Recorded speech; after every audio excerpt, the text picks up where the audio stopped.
ইরানে যে কোনো সময় হামলা চালাতে পারে এমনটাই সিএনএন কে জানিয়েছে মার্কিন সিনেটর, এবং সামরিক বাহিনী রিপোর্ট করছে এই ব্যাপারে ডোনাল্ড ট্রাম্পকে। তো আপনার কাছে কি মনে হয় আসলে যুদ্ধটা লাগাবে কিনা? আবার ইরান যুদ্ধ থেকে মার্কিন সেনাদের ফিরিয়ে আনার যে প্রস্তাব, সেই প্রস্তাবও প্রত্যাখ্যান করা হয়েছে ভোটাভুটির মাধ্যমে সিনেট থেকে। আপনার কিছু শুনতে চাই, আপনার বিশ্লেষণ প্লিজ।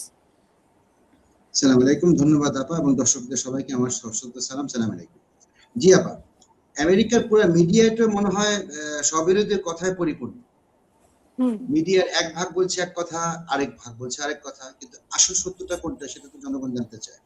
এখন যে জিনিসটা আমি দেখলাম যে ডোনাল্ড ট্রাম্প ইদানিং উনি প্যানিক অ্যাটাক হয় ওনার, সাংঘাতিক। রাত্রেবেলা উনি ঘুমাতে পারেন না।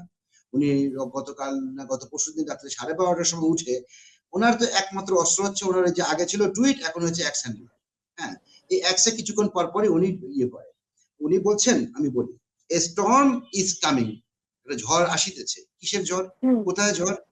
হ্যাঁ, এরকম যদি মানে ওনার যে আর্মির যারা অ্যাডভাইজার আছে তারা বলছে আমরা ধারণা করছি আমাদেরকে অতি শীঘ্র ডোনাল্ড ট্রাম্প অর্ডার দিবে যে ফুটস অন দ্য গ্রাউন্ড, আমাদেরকে মাটিতে নামার জন্য, একটা নতুন করে যুদ্ধ শুরু করার জন্য।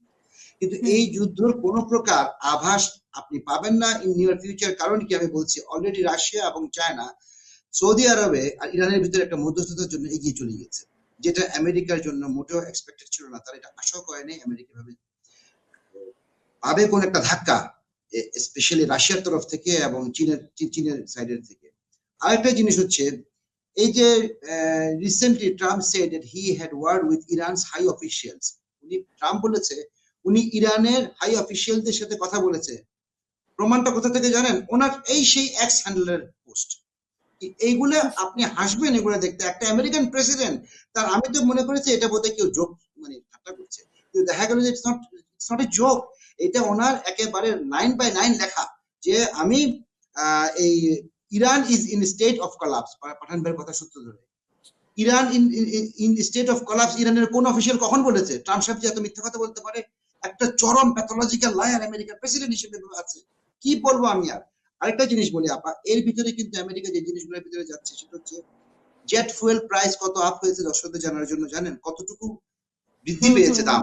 সেটা হচ্ছে 70 ভাগ বৃদ্ধি পেয়েছে। এই আপনি যে প্লেনে করে যাবেন ওটার jet fuel. Brand crude oil এটা বেড়েছে 52%, ডিজেল বেড়েছে 48%, গ্যাসোলিন বেড়েছে 45%, এবং পাম অয়েলও ছাড় পায়নি। এই পাম অয়েল বেড়েছে 12%। তাহলে পুরো আমেরিকাতে গ্রোসারি প্রাইস মানে নিত্য প্রয়োজনীয় জিনিসের দাম, সবকিছুর দাম তো বেড়ে যাবে। আমেরিকার কি আসে গেল? ওরা তো 60% তেল পায় কানাডার থেকে। নর্থ আমেরিকার, সাউথ আমেরিকার কি হবে? কিচ্ছু হবে না ওদের তেমন সমস্যা। সমস্যা হবে আমাদের এশিয়ানদের, চাইনিজদের, জাপানিজদের, তারপরে আপনার ইউরোপিয়ানদের, আপনার এই south Asian country, India, Bangladesh, Pakistan, Sri Lanka যা যা আছে, ইভেন আপনার অন্য কেউ বাদ পড়বে না এই রিজনে। কারণ আমরা তো তেলের উপর ডিপেন্ড, নদীর উপর থেকে। তারপরে আপনি এটা কি জানেন কিনা যে আপনার গতকালকে অয়েল প্রাইস বেড়ে কত দাঁড়িয়েছে জানেন? পার ব্যারেল $126। Very very alarming. আমার তো কোনো লক্ষণ দেখছি না। ট্রাম্প এইটাই তো 2 দিন আগে কি ইরান থেকে না যুক্তরাষ্ট্র, ইরান থেকে অনেক বলা হয়েছে যে $140 পর্যন্ত এটা যাবে। হ্যাঁ, সেটা তো পাঠান ভাই বলেছে $150-60 পর্যন্ত যেতে পারে। তাহলে এখন তো $126 পর্যন্ত চলে গেছে।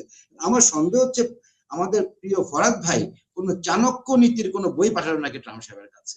কারণ ডোনাল্ড ট্রাম্প বলছেন একটা কথা, যে এই কথাটা সেটা হচ্ছে কি, আমি শান্তির কথা বলবো কিন্তু যুদ্ধের জন্য প্রস্তুতি নিব সম্পূর্ণভাবে। এটা করলে কি যুদ্ধ শেষ হবে? ধন্যবাদ।